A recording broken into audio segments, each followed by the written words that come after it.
ਸਭ ਤੋਂ ਪਹਿਲਾਂ ਸਾਰਿਆਂ ਨੂੰ ਸਤਿ ਸ਼੍ਰੀ ਅਕਾਲ। ਸਵਾਗਤ ਹੈ ਤੁਹਾਡਾ ਸੰਦੀਪ ਸਿੰਘ ਕਲਾਸਿਸ ਦੇ ਵਿੱਚ। ਸੋ ਅੱਜ ਦੀ ਇਸ ਵੀਡੀਓ ਦੇ ਵਿੱਚ ਆਪਾਂ ਪੀਐਸ ਟੈਟ ਦੇ ਇੱਕ ਹੋਰ ਇੰਪੋਰਟੈਂਟ ਟੌਪਿਕ ਸੀਡੀਪੀ ਦੇ ਵਿੱਚ ਆਪਾਂ ਅਸੈਸਮੈਂਟ ਦੀ ਗੱਲ ਕਰਾਂਗੇ। ਸੋ ਇਹ ਵੀ ਬੜਾ ਇੰਪੋਰਟੈਂਟ ਟੌਪਿਕ ਹੈ। ਇਹਦੇ ਵਿੱਚੋਂ ਦੋ ਕੁਐਸਚਨ, ਇੱਕ ਜਾਂ ਦੋ ਕੁਐਸਚਨ ਆਉਂਦੇ ਨੇ। ਲਾਸਟ ਈਅਰ ਵੀ ਇਹਦੇ ਵਿੱਚੋਂ ਜਿਹੜੇ ਕੁਐਸਚਨ ਆ ਇਹਦੇ ਵਿੱਚੋਂ ਪੁੱਟ ਕੀਤੇ ਗਏ ਸੀਗੇ। ਸੋ ਆਪਾਂ ਅੱਜ ਇਸ ਬਾਰੇ ਗੱਲ ਕਰਾਂਗੇ। ਸੋ ਇਸ ਤੋਂ ਪਹਿਲਾਂ ਕਿ ਵੀਡੀਓ ਦੀ ਸ਼ੁਰੂਆਤ ਕਰੀਏ, ਜੋ ਵੀ ਅੱਜ ਇਸ ਚੈਨਲ ਤੇ ਨਵੇਂ ਆਏ ਨੇ ਉਹ ਚੈਨਲ ਨੂੰ ਸਬਸਕ੍ਰਾਈਬ, ਲਾਈਕ ਔਰ ਸ਼ੇਅਰ ਜ਼ਰੂਰ ਕਰਿਓ। ਬੈਲ ਆਈਕਨ ਵੀ ਪ੍ਰੈਸ ਕਰਿਓ ਤਾਂ ਕਿ ਆਉਣ ਵਾਲੀਆਂ ਵੀਡੀਓਜ਼ ਬਾਰੇ ਜਿਹੜੀ ਜਾਣਕਾਰੀ ਉਹ ਤੁਹਾਨੂੰ ਸਭ ਤੋਂ ਪਹਿਲਾਂ ਮਿਲ ਸਕੇ। ਸੋ ਆਪਾਂ ਅੱਜ ਵੀਡੀਓ ਦੀ ਸ਼ੁਰੂਆਤ ਕਰਦੇ ਹਾਂ। ਸੋ ਅਸੈਸਮੈਂਟ ਕੀ ਹੁੰਦੀ ਹੈ? ਜਿਵੇਂ ਕਿ ਤੁਸੀਂ ਦੇਖ ਸਕਦੇ ਹੋ ਕਿ ਇੰਟਰੋਡਕਸ਼ਨ ਦੇ ਵਿੱਚ it is a process by which information is gained relative to some known purpose ਔਰ ਗੋਲ। ਸੋ ਦੇਖੋ ਅਸੈਸਮੈਂਟ ਕੀ ਹੁੰਦੀ ਆ ਕਿ ਇਹਦੇ ਵਿੱਚ ਕੁਝ ਐਕਸ਼ਨਸ ਹੁੰਦੇ ਨੇ ਜਿਨ੍ਹਾਂ ਨੂੰ ਜੱਜ ਕੀਤਾ ਜਾਂਦਾ ਹੈ। ਕਿਹਦੇ ਦੁਆਰਾ? ਟੀਚਰ ਦੁਆਰਾ, ਜੋ ਓਬਜ਼ਰਵਰ ਦੁਆਰਾ, ਜੋ ਓਬਜ਼ਰਵ ਕਰ ਰਿਹਾ ਹੁੰਦਾ ਹੈ। ਸੋ ਜਿਵੇਂ ਕਿ ਆਪਾਂ ਸਕੂਲ ਦੇ ਵਿੱਚ ਦੇਖਦੇ ਹਾਂ ਕਿ ਅਸੈਸਮੈਂਟ ਲੱਗਦੀ ਹੈ ਬੱਚਿਆਂ ਦੀ, ਠੀਕ ਹੈ। ਉਹ ਕਿਉਂ ਲੱਗਦੀ ਹੈ, ਕਿਸ ਬੇਸ ਤੇ ਲੱਗਦੀ ਹੈ? ਉਹ ਬੱਚਿਆਂ ਦੀ ਪਰਫਾਰਮੈਂਸ ਹੁੰਦੀ ਹੈ। ਮਤਲਬ ਅਸੀਂ ਬੱਚਿਆਂ ਦੀ ਪਰਫਾਰਮੈਂਸ ਨੂੰ ਜੱਜ ਕਰਦੇ ਹਾਂ, ਠੀਕ ਹੈ। ਉਹ ਅਸੀਂ ਫਿਰ ਆਪਾਂ ਅਸੈਸਮੈਂਟ ਦੇ ਰੂਪ ਦੇ ਵਿੱਚ ਅਸੀਂ ਬੱਚਿਆਂ ਦੀ ਲਗਾਉਂਦੇ ਹਾਂ। ਮਤਲਬ ਕਿ ਐਕਸ਼ਨਸ ਨੂੰ ਜੱਜ ਕੀਤਾ ਜਾਂਦਾ। It is a process by which information is gained relative to some known or goal. ਇਹਦਾ ਕੋਈ ਪਰਪਸ ਹੁੰਦਾ ਹੈ, ਠੀਕ ਹੈ। So in addition it is a large term that includes testing. ਹੁਣ ਦੇਖੋ ਅਸੀਂ ਬੱਚਿਆਂ ਦੀ ਅਸੈਸਮੈਂਟ ਕਿਵੇਂ ਲੈ ਸਕਦੇ ਹਾਂ, ਪਰਫਾਰਮੈਂਸ ਕਿਵੇਂ ਅਸੀਂ ਬੱਚਿਆਂ ਦੀ ਪਤਾ ਕਰ ਸਕਦੇ, ਉਹਦੇ ਲਈ ਕੁਛ ਨਾ ਕੁਛ ਤਾਂ ਕਰਨਾ ਪਵੇਗਾ ਨਾ। ਸੋ ਜਿਹੜੇ ਟੈਸਟ ਹੁੰਦੇ ਨੇ, ਟੈਸਟ ਹੀ ਇੱਕ ਤਰੀਕਾ ਹੈ ਜਿਸ ਦੇ ਜ਼ਰੀਏ ਆਪਾਂ ਬੱਚਿਆਂ ਦੀ ਪਰਫਾਰਮੈਂਸ ਨੂੰ ਜਿਹੜਾ ਹੈ ਆਪਾਂ ਜੱਜ ਕਰ ਸਕਦੇ ਹਾਂ, ਹੈ ਨਾ। So test is also a form of assessment. Meaning ਵਿੱਚ ਆਪਾਂ ਦੇਖ ਲੈਂਦੇ ਹਾਂ, it is a systematic process by which we assess the performance of student through tests, ਠੀਕ ਹੈ। ਸੋ ਟੈਸਟ ਦੇ ਜ਼ਰੀਏ ਜਿਹੜੀ ਹੈ ਅਸੀਂ ਬੱਚਿਆਂ ਦੀ ਪਰਫਾਰਮੈਂਸ ਨੂੰ ਅਸੈਸ ਕਰਦੇ ਹਾਂ। This can help student to improve their performance. So ਇਹਦੇ ਨਾਲ ਕੀ ਫਾਇਦਾ ਹੁੰਦਾ ਹੈ ਕਿ ਬੱਚਿਆਂ ਨੂੰ ਵੀ ਹੈਲਪ ਮਿਲਦੀ ਹੈ, ਉਹਨਾਂ ਦੀ ਜਿਹੜੀ ਪਰਫਾਰਮੈਂਸ ਹੈ ਉਹ ਇੰਪਰੂਵ ਹੁੰਦੀ ਹੈ। ਸੋ ਆਪਾਂ ਅੱਗੇ ਚੱਲਦੇ ਹਾਂ। ਕਰੈਕਟਰਿਸਟਿਕਸ ਆਫ ਅਸੈਸਮੈਂਟ, ਠੀਕ ਹੈ। ਸੋ ਦੇਖੋ ਪਹਿਲਾ ਜਿਹੜਾ ਹੈ, ਪਹਿਲਾ ਪੁਆਇੰਟ ਕੀ ਹੈ? ਦੇਖੋ ਪਹਿਲਾ ਪੁਆਇੰਟ ਕੀ ਹੈ? Assessment is continuous process. So ਇਹ ਬਹੁਤ ਇੰਪੋਰਟੈਂਟ ਹੈ। ਦੇਖੋ ਅਸੈਸਮੈਂਟ ਇੱਕ ਕੰਟੀਨਿਊਸ ਪ੍ਰੋਸੈਸ ਹੈ। ਇਹ ਨਹੀਂ ਹੈ ਕਿ ਇਹ ਥੋੜੇ ਟਾਈਮ ਲਈ ਹੁੰਦਾ ਹੈ, ਠੀਕ ਹੈ। ਇਹ ਲਗਾਤਾਰ ਚੱਲਦਾ ਹੀ ਰਹਿੰਦਾ ਹੈ। ਬੱਚਿਆਂ ਦੀ ਓਵਰਆਲ ਪਰਫਾਰਮੈਂਸ ਨੂੰ ਦੇਖਿਆ ਜਾਂਦਾ ਹੈ, ਠੀਕ ਹੈ। ਹਰ ਵੇਲੇ, ਮਤਲਬ ਜੇਕਰ ਬੱਚਾ ਕਲਾਸ 'ਚ ਹੈ, ਕਲਾਸ ਤੋਂ ਬਾਹਰ ਹੈ, ਸਕੂਲ ਤੋਂ ਬਾਹਰ ਹੈ, ਤਾਂ ਵੀ ਮਤਲਬ ਇਹ ਜਿਹੜੀ ਅਸੈਸਮੈਂਟ ਹੈ ਇਹ ਹਮੇਸ਼ਾ ਚੱਲਦੀ ਹੀ ਰਹਿੰਦੀ ਹੈ। ਮਤਲਬ ਕੰਟੀਨਿਊਸ ਪ੍ਰੋਸੈਸ ਹੈ, ਠੀਕ ਹੈ। ਸੋ ਜਿਹੜਾ ਸੈਕਿੰਡ ਪੁਆਇੰਟ ਹੈ, ਸੈਕਿੰਡ ਪੁਆਇੰਟ ਕੀ ਹੈ ਕਿ ਕੰਪਰੀਹੈਂਸਿਵ ਇਨ ਨੇਚਰ। ਸੋ ਜਿਹੜਾ ਇਹਦਾ ਨੇਚਰ ਹੈ ਉਹ ਕੰਪਰੀਹੈਂਸਿਵ ਹੈ। It doesn't focus on one aspect. ਇਹ ਬੱਚੇ ਦੇ ਕੋਈ ਇੱਕ ਐਸਪੈਕਟ 'ਤੇ ਧਿਆਨ ਰੱਖ ਕੇ ਨਹੀਂ ਅਸੈਸਮੈਂਟ ਲਗਾਈ ਜਾਂਦੀ। ਕਿਸੇ ਬੱਚੇ ਦੇ ਵਿੱਚ ਕੋਈ ਇੱਕ ਕੁਆਲਿਟੀ ਦੇਖ ਕੇ ਉਸੇ ਬੇਸ 'ਤੇ ਅਸੈਸਮੈਂਟ ਨਹੀਂ ਲਾਈ ਜਾਂਦੀ।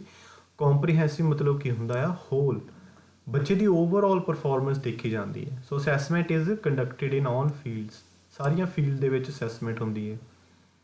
ਸੋ ਅਗਲਾ ਪੁਆਇੰਟ ਹੈ ਕਿ inside and outside the school. ਜਿਵੇਂ ਆਪਾਂ ਪਹਿਲਾਂ ਗੱਲ ਕੀਤੀ ਹੈ ਕਿ ਜਿਹੜੀ ਅਸੈਸਮੈਂਟ ਹੈ ਇਹ ਸਕੂਲ ਦੇ ਅੰਦਰ ਵੀ ਹੁੰਦੀ ਹੈ, ਸਕੂਲ ਦੇ ਬਾਹਰ ਵੀ।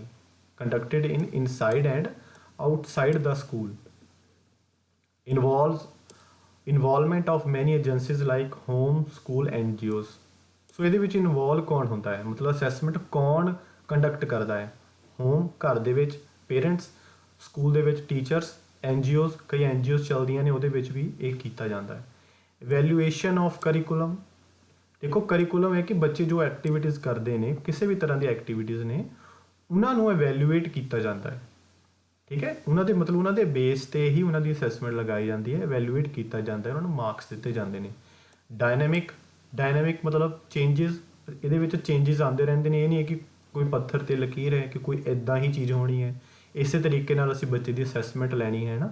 ਸੋ ਮਤਲਬ ਬੜੇ ਤਰੀਕੇ ਨੇ, ਚੇਂਜਸ ਆਪਾਂ ਕਰ ਸਕਦੇ ਹਾਂ। ਔਰ ਲਰਨਰਸ ਸੈਂਟਰਡ।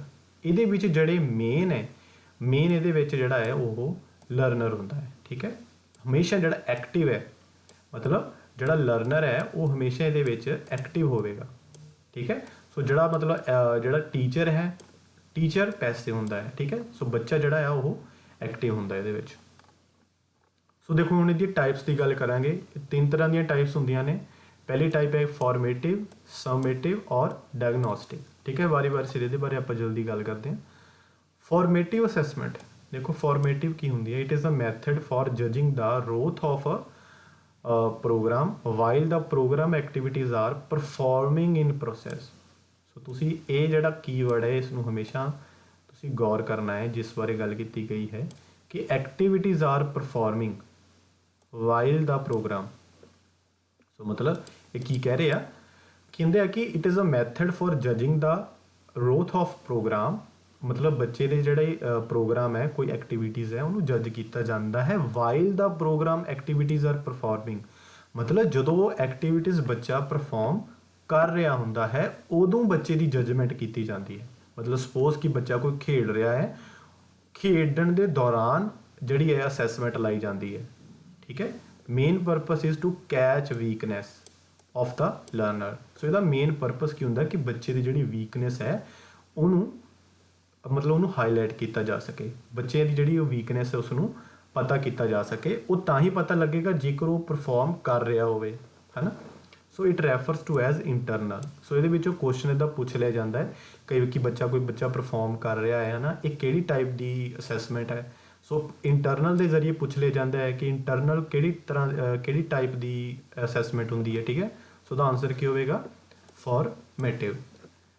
सो ये कुछ फीचर्स ने, कई बार जो क्वेश्चनस ने वो फीचर्स के जरिए भी पूछ ले जाते हैं। तुहानूं ऑप्शनस दे विच दिते होने आ ते तुसीं पता करना कि किहड़ी असैसमेंट है। सो जिहड़ा पहला है ज़्यादातर इस पहले पॉइंट तो ही पूछा जाता है, यूज ड्यूरिंग टीचिंग। सो जी फॉर्मेटिव है ये ड्यूरिंग टीचिंग ये की जाती है। मतलब जो टीचर पढ़ा रहा है जो बच्चे परफॉर्म कर रहे हैं, है ना, बच्चे के सामने से उदों ही ये फॉर्मेटिव असैसमेंट कंडक्ट की जाती है। Aim is to improve teaching and learning process. So इसका एम की होंदा आ कि टीचिंग एंड लर्निंग प्रोसैस नूं जिहड़ा आ वो इनप्रूव किया जाए। रेनफोर्समेंट मतलब एनकरेज करना। सो बच्चे मान लो कोई परफॉर्म कर रहे हैं, सो बच्चे ऑबवियस है कोई नैगेटिव पॉइंट होगा, कोई पॉजिटिव पॉइंट होगा। ठीक है, सो बच्चे को जो असी पॉजिटिव पॉइंट आप बच्चे के दसांगे बच्चा इनकरेज होगा। ठीक है, सो ये की है कि ड्यूरिंग परफॉर्मेंस जो बच्चा कुछ कर रहा है, एक्टिविटी परफॉर्म कर रहा है, वो बच्चे को इनकरेज किया जाता है। फीडबैक बोथ पॉजिटिव और नैगेटिव। हुण ये नहीं है कि बच्चे को हमेशा पॉजिटिव ही बच्चे को जो फीडबैक देना है, सो उन्होंने पॉजिटिव के नाल उन्होंने नैगेटिव भी देना है, ताकि बच्चा जोड़ा आ वो नैगेटिव बच्चे को असीं पॉइंट दईए ताकि वो इनू होर वधिया तरह उन्होंने कर सके, है ना, इंप्रूव कर सके। सो फ्लैक्सीबिलिटी होंदी है, इंडिकेट्स चेंजिंग। मतलब कोई मतलब ये फ्लैक्सीबल इसका नेचर होंदा है, जरूरी नहीं है कि कोई एक तरह का असी कुछ एक धारणा बना के रखी हुई है ना, कोई एक प्लैन बना के रखा हुआ है कि वो इदा ही फॉलो करना है। सो नहीं, ये मतलब जो चेंजिज है वो असी अपने हिसाब नाल कर सकते हैं। एज अ टीचर जोड़ा मैं अगर कोई पढ़ा रहा है तो मैं अपने हिसाब नाल उहदे विच चेंजिज कर सकदा। लर्नरस आर एक्टिव, ये लर्नरस जोड़े एक्टिव होंगे ने। सो नैक्सट टाइप है समेटिव असैसमेंट। सो समेटिव का जोड़ा मतलब है वो देखो ये नाम तो ही क्लीयर होंदा है। समेटिव मतलब सम अप, खत्म करना, कनक्लूड करना। सो समेटिव असैसमेंट की है, समथिंग रैफरस एड एक्सटर्नल। सो देखो जी फॉर्मेटिव सी वो इंटरनल सी और एक ही है एक्सटर्नल है। It is a method of judging the growth of a program at the end of the program activities. So जोड़ा यदा एक मेन लाइन है जी आप की सकते की वर्ड है वो की है कि एंड ऑफ द प्रोग्राम। मतलब कोई बच्चे को असी एक्टिविटी दी है ना, जां कोई आप बच्चे कुछ परफॉर्मेंस असी करने लिए आप बच्चे कोई सिचुएशन दी या कुछ भी आप कह सकते हैं। मतलब इन द एंड जो भी वो परफॉर्म खत्म हो गई एंड के असी उसको जज करते हैं। मतलब फॉर्मेटिव की सीगा, फॉर्मेटिव असी ड्यूरिंग परफॉर्मेंस करते हैं, ये at the end of the performance करते हैं। ठीक है, so the focus is on outcome. ये आउटकम्स से फोकस किया जाता है कि आउटपुट की है। मतलब सपोज बच्चा खेड रहा है, बच्चा हारिया या जितया, मेन वो वाल ध्यान दिता जाता है, पर मेन जोड़ा प्रोसैस है जी ड्यूरिंग वो वाल ध्यान नहीं दिता जाता। ठीक है, सो मेन ये याद रखना है कि जी समेटिव है ये जज किया जाता है प्रोग्राम नू, परफॉर्मेंस नू eight the end of the activity. ये फीचर्स ने कुछ कि जजमेंट इन नेचर, यदा जो नेचर है वो जजमेंट वाला होता है। इट जजिज the overall achievement level of learner. ठीक है। ओवरऑल जिहड़ी बच्चे की परफॉर्मेंस है उन्होंने देखा जाता है। Its purpose is not to increase the quality of education. So इन्हां दा जिहड़ा मेन परपस है वो एजुकेशन के नाल इन्ना नहीं हुंदा, क्वालिटी मतलब वो मतलब क्वालिटी वाल इन्ना ध्यान नहीं दिंदे है ना। उन्हों का मेन बस आउटकम्स ते हुंदा है कि बच्चे की आउटकम की आई है। So terminal means at the end of the term, मतलब जिवें स्कूल दे विच फस्ट सैकेंड थर्ड टर्म हुंदे ने। सो ये at the end of the term दे विच बच्चों की जिहड़ी परफॉर्मेंस वो देखी जाती है। सो इसका जिहड़ा एक मेन पॉइंट है सर्टिफिकेशन एंड ग्रेडिंग, ठीक है। सो मतलब ग्रेडिंग मतलब ग्रेड्स देने, सर्टिफिकेशन मतलब सर्टिफिकेट। सो जिवें बच्चा क्लास एक पास कर जाता है जिवें फस्ट सैकेंड थर्ड, सो उस तो बाद बच्चे नूं एक सर्टिफिकेट दिता जाता है, जिवें मार्कशीट कह लीए आपां, बच्चे की सारी उत्ते विच शीट ते लिखिया हुंदा कि बच्चे ने किन्ने मार्क्स आए, बच्चे की की ओवरऑल परफॉर्मेंस रही, ठीक है। सो ये रिगार्डिंग कई बार क्वेश्चन पूछा जाता है कि सर्टिफिकेशन जिहड़ी है ਉਹ ਕਿਹੜੀ ਅਸੈਸਮੈਂਟ ਦੇ ਵਿੱਚ ਹੁੰਦੀ ਹੈ, ਜਾਂ ਉਹਦੇ ਵਿੱਚ ਇੱਦਾਂ ਪੁੱਛਿਆ ਜਾਂਦਾ ਹੈ ਕਿ ਇੱਕ ਬੱਚਾ ਹੈ ਉਹ ਕਲਾਸ ਦੇ ਵਿੱਚੋਂ ਫਸਟ ਆਇਆ ਹੈ, ਉਸ ਨੂੰ ਸਰਟੀਫਿਕੇਟ ਦਿੱਤਾ ਗਿਆ ਇੰਨੇ ਮਾਰਕ ਸੀ। ਸੋ ਇਹ ਕਿਹੜੀ ਟਾਈਪ ਦੀ ਅਸੈਸਮੈਂਟ ਹੈ? ਸੋ ਉਹ ਕਿਹੜੀ ਹੋਊਗੀ? ਸਮੇਟਿਵ। ਥ੍ਰੈਟਨਿੰਗ ਨੇਚਰ, ਇਹਦਾ ਨੇਚਰ ਥੋੜ੍ਹਾ ਜਿਹਾ ਥ੍ਰੈਟਨਿੰਗ ਹੁੰਦਾ ਹੈ ਕਿ ਬੱਚਿਆਂ ਨੂੰ ਕਈ ਵਾਰ ਥੋੜ੍ਹਾ ਜਿਹਾ ਡਰਾਇਆ ਜਾਂਦਾ ਹੈ ਕਿ ਪੜ੍ਹ ਲਓ ਨਹੀਂ ਤਾਂ ਤੁਸੀਂ ਫੇਲ ਹੋ ਜਾਓਗੇ। ਜਿਵੇਂ ਆਪਾਂ ਕਹਿ ਦਿੰਦੇ ਹਾਂ ਕਿ ਥਰਡ ਟਰਮ ਸ਼ੁਰੂ ਹੋ ਗਿਆ ਮੰਨ ਲਓ ਬੱਚਿਆਂ ਦਾ, ਅਤੇ ਆਪਾਂ ਬੱਚਿਆਂ ਨੂੰ ਕਹਿੰਦੇ ਹਾਂ ਕਿ ਹੁਣ ਪੜ੍ਹਨਾ ਸ਼ੁਰੂ ਕਰ ਦਿਓ, ਜੇ ਇਹ 'ਚੋਂ ਫੇਲ ਹੋ ਗਏ ਤੁਹਾਨੂੰ ਕਲਾਸ ਦੁਬਾਰਾ ਕਰਨੀ ਪੈਣੀ ਹੈ। ਮਤਲਬ ਬੱਚਿਆਂ ਨੂੰ ਥੋੜ੍ਹਾ ਜਿਹਾ ਥ੍ਰੈਟਨ ਕੀਤਾ ਜਾਂਦਾ ਹੈ ਤਾਂ ਕਿ ਉਹ ਥੋੜ੍ਹਾ ਜਿਹਾ ਹੋਰ ਧਿਆਨ ਦੇਣ। It is rigid, no change in content. So ਦੇਖੋ ਇਹ ਵੀ ਇੱਕ ਪੁਆਇੰਟ ਆ ਕਿ ਇਹ ਰਿਜਿਡ ਹੁੰਦਾ ਆ, ਇਹ ਫਲੈਕਸੀਬਲ ਨਹੀਂ ਹੁੰਦੇ। ਜਿਵੇਂ ਫਾਰਮੇਟਿਵ ਫਲੈਕਸੀਬਲ ਹੁੰਦਾ ਆ, ਠੀਕ ਹੈ, ਇਹ ਜਿਹੜਾ ਕੀ ਹੈ ਇਹ ਫਲੈਕਸੀਬਲ ਨਹੀਂ ਹੁੰਦਾ, ਠੀਕ ਹੈ। ਸੋ ਇਸ ਲਈ ਇਹਦੇ ਕੁਛ ਮੰਨ ਲਓ ਕੁਛ ਬਣਾਏ ਹੋਏ ਆ ਪਲਾਨ, ਬਸ ਉਹ ਪਲਾਨ ਹੀ ਨੂੰ ਫੋਲੋ ਕਰਦੇ ਰਹਿੰਦੇ ਆ, ਕੁਛ ਉਹਦੇ ਵਿੱਚ ਚੇਂਜਸ ਨਹੀਂ ਕਰਦੇ। ਸੋ ਜਿਹੜੀ ਲਾਸਟ ਇਹ ਕਿਹੜੀ ਹੈ? Diagnosis, diagnostic assessment. So diagnosis ਕੀ ਹੁੰਦਾ ਹੈ? It is a scientific process of identifying disease in education. Diagnosis means finding the factors that hinder in learners learning or slow down is progress. ਸੋ ਇਹ ਕੀ ਹੁੰਦਾ ਹੈ ਕਿ ਦੇਖੋ ਕੁਛ ਇੱਦਾਂ ਦੇ ਪਾਰਟ ਹੁੰਦੇ ਨੇ, ਕੁਛ ਇੱਦਾਂ ਦੀਆਂ ਚੀਜ਼ਾਂ ਹੁੰਦੀਆਂ ਜੋ ਹਿੰਡਰ ਹੁੰਦੀਆਂ ਨੇ, ਮਤਲਬ ਲੁਕੀਆਂ ਹੁੰਦੀਆਂ ਨੇ ਲਰਨਰਸ ਦੇ ਵਿੱਚ। ਸੋ ਉਹਨਾਂ ਨੂੰ ਫਾਈਂਡ ਕਰਨਾ ਹੁੰਦਾ ਹੈ, ਕਿਉਂਕਿ ਕੁਛ ਇੱਦਾਂ ਦੀਆਂ ਪ੍ਰੋਬਲਮਸ ਹੁੰਦੀ ਨੇ। ਇਹਨੂੰ ਅਸੀਂ ਬਿਮਾਰੀ ਨਹੀਂ ਕਹਿੰਦੇ, ਇਹਨੂੰ ਐਜੂਕੇਸ਼ਨ ਦੇ ਵਿੱਚ ਅਸੀਂ ਤਾਂ ਹੀ ਆਪਾਂ ਕਹਿ ਦਿੰਦੇ ਹਾਂ ਕਿ ਇਹਨੂੰ ਐਜ਼ ਅ ਬਿਮਾਰੀ ਨਹੀਂ ਦੇਖਦੇ। ਪਰ ਕੁਛ ਚੀਜ਼ਾਂ ਇੱਦਾਂ ਹੁੰਦੀਆਂ ਨੇ ਕਿ ਉਹ ਚੀਜ਼ਾਂ ਜਦ ਕਿਸੇ ਬੱਚੇ ਦੇ ਵਿੱਚ ਦੇਖੀਆਂ ਜਾਣ ਤਾਂ ਜਿਹੜਾ ਉਹ ਬੱਚਿਆਂ ਦਾ ਜਿਹੜਾ ਪ੍ਰੋਸੈਸ ਹੈ, ਉਹਨਾਂ ਦਾ ਜਿਹੜਾ ਕੰਮ ਕਰਨ ਦਾ ਤਰੀਕਾ ਹੈ ਉਹ ਸਲੋ ਡਾਊਨ ਹੋ ਜਾਂਦਾ ਹੈ। ਕਈ ਵਾਰ ਦੇਖਦੇ ਹਾਂ ਕਿ ਬੱਚੇ ਹੌਲੀ ਹੌਲੀ, ਕਈ ਵਾਰ ਬੱਚੇ ਨੂੰ ਸਿੱਧੀ ਗੱਲ ਸਮਝ ਨਹੀਂ ਆਉਂਦੀ ਪਹਿਲੀ ਵਾਰ 'ਚ, ਉਹਨੂੰ ਕਈ ਵਾਰ ਬੱਚੇ ਨੂੰ ਦੱਸਣੀ ਪੈਂਦੀ ਹੈ। ਸੋ ਕੁਛ ਇੱਦਾਂ ਦੀਆਂ ਚੀਜ਼ਾਂ ਜੋ ਹਿੰਡਰ ਹੁੰਦੀਆਂ ਨੇ ਜੋ ਕਿ ਉਹਨਾਂ ਦੇ ਪ੍ਰੋਸੈਸ ਨੂੰ ਸਲੋ ਡਾਊਨ ਕਰ ਦਿੰਦੀਆਂ ਨੇ, ਠੀਕ ਹੈ। ਸੋ ਡਾਇਗਨੋਸਿਸ ਕਿਉਂਕਿ ਇਹ ਉਹ ਆਪਾਂ ਫਾਈਂਡ ਕਰਨਾ ਹੁੰਦਾ ਕਿ ਇਹ ਬੱਚੇ ਦੇ ਵਿੱਚ ਕਿਉਂ ਚੀਜ਼ਾਂ ਹੋ ਰਹੀਆਂ ਨੇ। ਸੋ ਇਹਦੇ ਵਿੱਚ ਦੇਖੋ ਦੋ ਤਰ੍ਹਾਂ ਦੀਆਂ ਆਉਂਦੀਆਂ ਨੇ ਪਹਿਲਾਂ ਟਾਈਪਸ, ਕਿ preventive diagnosis and curative. Preventive ਮਤਲਬ ਹੁੰਦਾ ਕਿ ਪ੍ਰੀਵੈਂਟ ਕਰਨਾ, ਮਤਲਬ ਇਹਦਾ ਏਮ ਕੀ ਹੁੰਦਾ ਹੈ ਕਿ taking measures that prevent the occurrence of weakness, difficulties or problems. Role of teacher is to reduce or stop the rate of weakness. ਸੋ ਇਹਦਾ ਏਮ ਕੀ ਹੁੰਦਾ ਹੈ ਕਿ ਮੈਜਰਸ ਦੈਟ ਪ੍ਰੀਵੈਂਟ ਦਾ ਮਤਲਬ ਆਪਾਂ ਇਹ ਦੇਖਣਾ ਕਿ ਕਿਹੜੀਆਂ ਚੀਜ਼ਾਂ ਆਪਾਂ ਪ੍ਰੀਵੈਂਟ ਕਰ ਸਕਦੇ ਹਾਂ। ਅਗਰ ਬੱਚੇ ਦੇ ਵਿੱਚ ਕੋਈ ਵੀਕਨੈਸ, ਕੋਈ ਡਿਫਿਕਲਟੀ ਦਿਖੀ ਹੈ, ਮਤਲਬ ਆਪਾਂ ਉਹਨੂੰ ਘੱਟ ਕਰਨ ਦੀ ਕੋਸ਼ਿਸ਼ ਕਰਨੀ ਹੈ ਕਿ ਘੱਟ ਤੋਂ ਘੱਟ ਉਹ ਚੀਜ਼ ਹੋ ਸਕੇ, ਠੀਕ ਹੈ। ਸੋ ਅੱਗੇ ਆ ਜਾਂਦਾ ਹੈ ਕਿਊਰੇਟਿਵ। ਕਿਊਰੇਟਿਵ ਦੇ ਵਿੱਚ ਆਪਾਂ ਦੇਖੋ ਕਿਊਰ ਵਰਡ ਸ਼ੁਰੂ ਕਰਦੇ ਹਾਂ। ਕਿਊਰ ਦੇ ਉਹ ਪਹਿਲੇ ਜਿਹੜਾ ਕਿਊਰ ਤੋਂ ਹੀ ਕਿਊਰੇਟਿਵ ਬਣਿਆ। ਕਿਊਰ ਮਤਲਬ ਕੀ ਹੁੰਦਾ ਕਿ ਇਲਾਜ ਕਰਨਾ।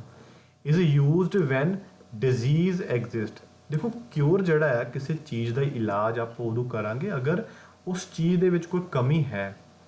ਮਤਲਬ ਆਪਾਂ ਦਵਾਈ ਆਪਾਂ ਉਦੋਂ ਹੀ ਖਾਂਦੇ ਨਾ ਅਗਰ ਕੋਈ ਬਿਮਾਰ ਹੋਈਏ, ਆਪਾਂ ਅਗਰ ਸਾਨੂੰ ਕੋਈ ਬਿਮਾਰੀ ਹੋਵੇ। ਸੋ ਇੱਦਾਂ ਹੀ ਇਹ ਕਿ ਕਿਊਰ ਉਦੋਂ ਹੀ ਕੀਤਾ ਜਾਂਦਾ ਕਿ ਜਦੋਂ ਡਿਜ਼ੀਜ਼ ਐਗਜ਼ਿਸਟ ਕਰੇ, ਠੀਕ ਹੈ।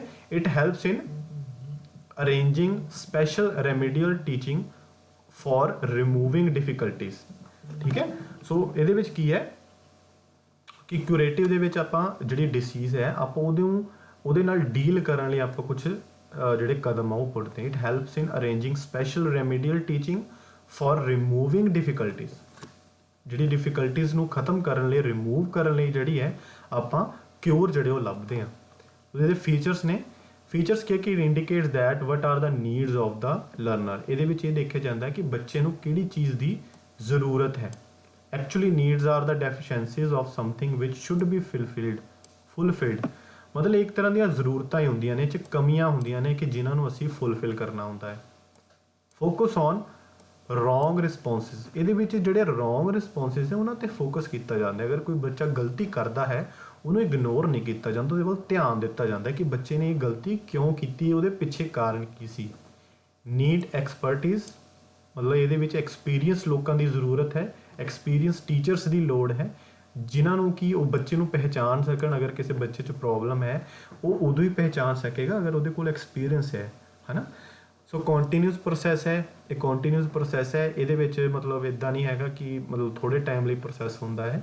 ਇਹਦੇ ਵਿੱਚ ਟੀਚਰ ਦਾ ਜਿਹੜਾ ਰੋਲ ਹੈ ਉਹ ਮੇਨ ਹੁੰਦਾ ਹੈ, ਠੀਕ ਹੈ। ਇੰਡੀਵਿਜੂਅਲ ਅਪਰੋਚ, ਇਹ ਵੀ ਇੱਕ ਇੰਪੋਰਟੈਂਟ ਹੈ ਕਿ ਇੰਡੀਵਿਜੂਅਲ ਅਪਰੋਚ ਹੁੰਦੀ ਹੈ ਕਿ ਅਗਰ ਕਿਸੇ ਬੱਚੇ ਦੇ ਵਿੱਚ ਪ੍ਰੋਬਲਮ ਹੈ ਬਾਕੀਆਂ 'ਚ ਨਹੀਂ ਹੈ, ਸੋ ਅਸੀਂ ਉਸ ਬੱਚੇ ਦੇ ਵੱਲ ਖਾਸ ਧਿਆਨ ਦੇਣਾ ਹੁੰਦਾ ਹੈ। ਮਤਲਬ ਇੰਡੀਵਿਜੂਅਲ ਅਪਰੋਚ ਦਾ ਮਤਲਬ ਇਹੀ ਹੈ ਕਿ ਉਸ ਬੱਚੇ ਵੱਲ ਜਿਹੜੀ ਇੰਡੀਵਿਜੂਅਲ ਅਪਰੋਚ ਕਰਨੀ, ਉਸ ਨੂੰ ਇਕੱਲੇ, ਕਈ ਵਾਰ ਉਸ ਨੂੰ ਅਗਰ ਕਲਾਸ ਦੇ ਵਿੱਚ ਹੈ ਆਪਾਂ ਨੂੰ ਪਤਾ ਲੱਗ ਗਿਆ ਹੈ ਕਿ ਇੱਕ ਬੱਚੇ ਨੂੰ ਪ੍ਰੋਬਲਮ ਆ ਰਹੀ ਹੈ, ਸੋ ਖਾਸ ਉਹਦੇ ਵੱਲ ਥੋੜ੍ਹਾ ਜਿਹਾ ਧਿਆਨ ਦੇਣਾ ਤਾਂ ਕਿ ਜਿਹੜੀ ਉਹਨੂੰ ਪ੍ਰੋਬਲਮ ਹੈ ਉਹਨੂੰ ਨਾ ਆਵੇ, ਅਸੀਂ ਉਹਦੀ ਪ੍ਰੋਬਲਮ ਨੂੰ ਘਟਾਉਣਾ ਹੈ, ਠੀਕ ਹੈ। ਸੋ ਅੱਜ ਦੀ ਇਸ ਵੀਡੀਓ ਦੇ ਵਿੱਚ ਇੰਨਾ ਹੀ। ਸੋ ਅਗਲੇ ਟਾਈਮ ਦੇ ਵਿੱਚ ਵੀ ਮੈਂ ਹੋਰ ਵੀਡੀਓਜ਼ ਅਪਲੋਡ ਕਰਾਂਗਾ CDP ਪੰਜਾਬੀ ਔਰ ਮੈਥਸ ਦੇ ਰਿਗਾਰਡਿੰਗ। ਸੋ ਤੁਸੀਂ ਵੀਡੀਓ ਦੇ ਅਖੀਰ ਤੱਕ ਬਣੇ ਰਹੇ। ਸਾਰਿਆਂ ਦਾ ਧੰਨਵਾਦ। ਸਤਿ ਸ਼੍ਰੀ ਅਕਾਲ।